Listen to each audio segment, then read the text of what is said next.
Welcome to One Step Past. I'm Bucky Wild, and this is Way Past Strange, the Hag of the Dribble.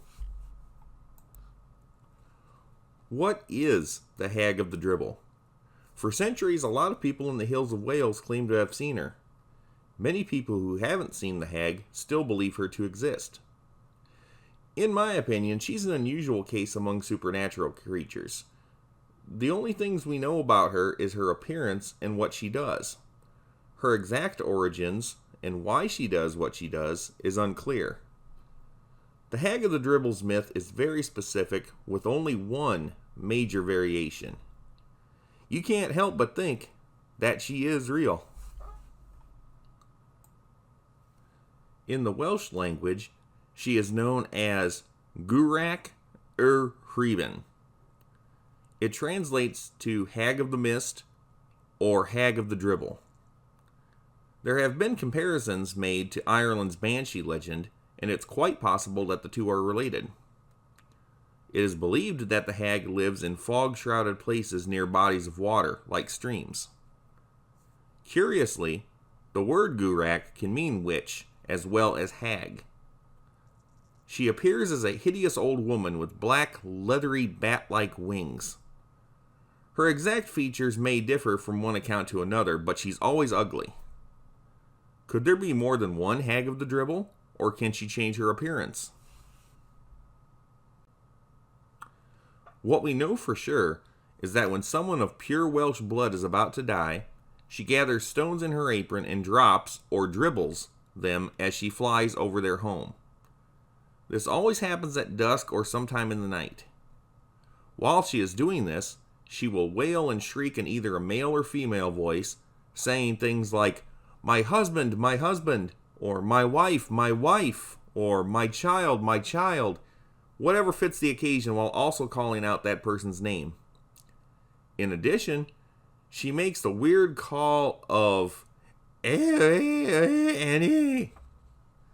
No one seems to know what that means. All the while, her wings will be flapping against the window panes of the house. She's a harbinger of death, but what exactly is she? The Hag of the Dribble could be a spirit or demon. Perhaps she's a witch. One part of the hag's myth that seems to have cooled off over the last 2 centuries is her being a vampire. We'll explore that speculation a little later. Her potential powers and abilities are unknown. We know the hag can fly. We also know that she can tell who is full-blooded Welsh. The hag can also predict death. Is she psychic? What else can she do?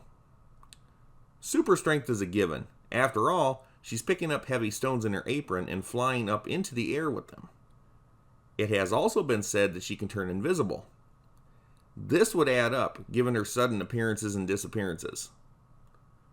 One of the more fantastic things about her legend that is surprisingly played down is an ability to pass through solid objects like walls, and, as mentioned, the ability to suck blood.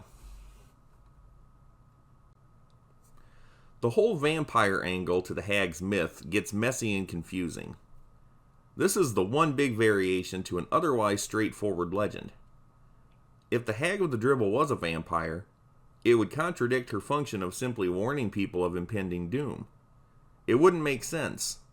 However, early accounts of the creature depict her as being a particularly nasty vampire, using any given opportunity to satisfy her bloodlust on humans, while also taunting Welsh families with tragedy. Sometimes meeting the hag in person could mean certain death, and sometimes not.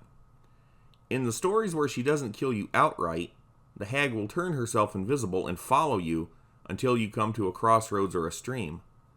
Then she will do the familiar shrieking that she is known to do when flying over people's homes, warning that person of the death of a loved one.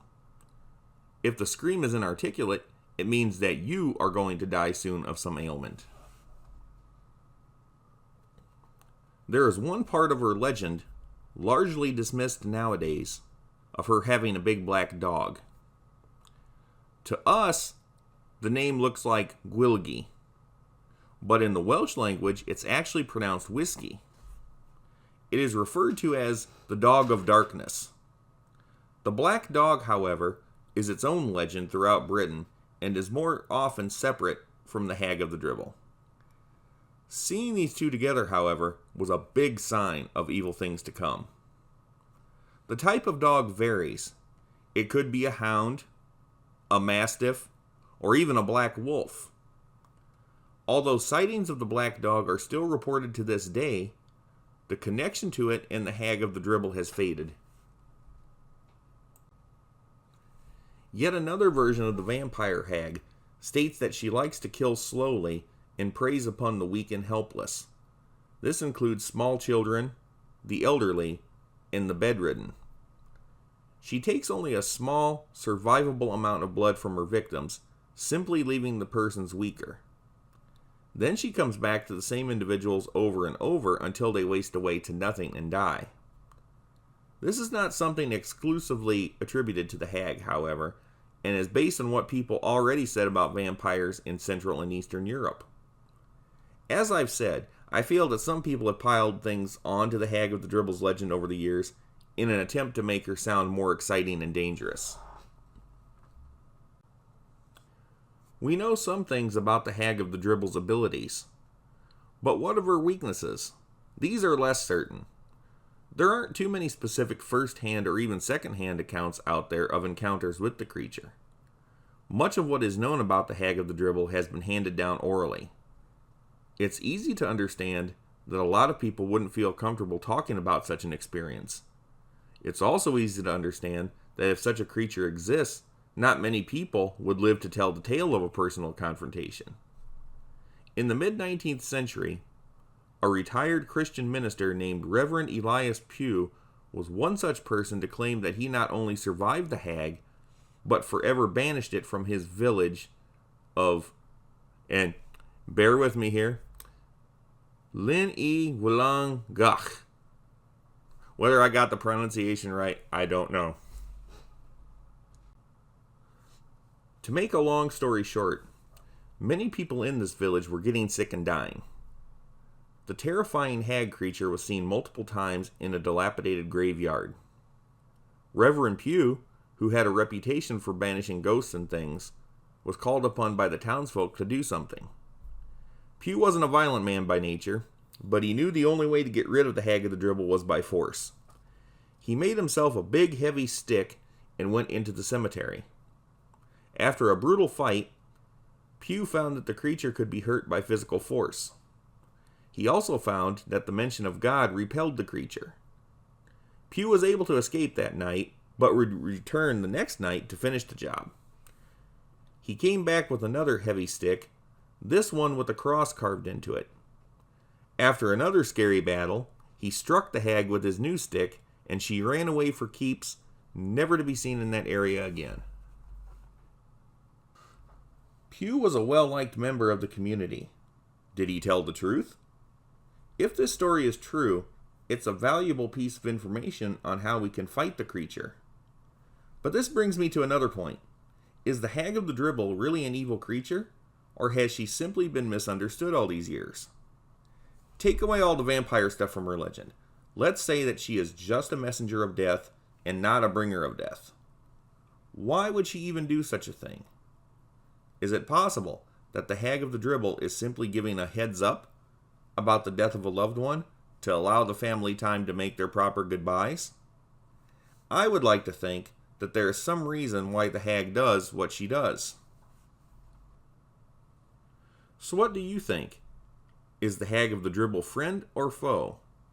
What is she? Is she a menace, or is it possible that she can coexist with the human race? Or do you believe in her at all? Even if you do think this is all made up, there's one thing you've got to admit. It's way past strange. Thank you for watching. If you like what you've seen, hit like and subscribe. I also appreciate comments. What other weird stuff from the past would you like me to talk about? Stay tuned for more far out fantastic videos.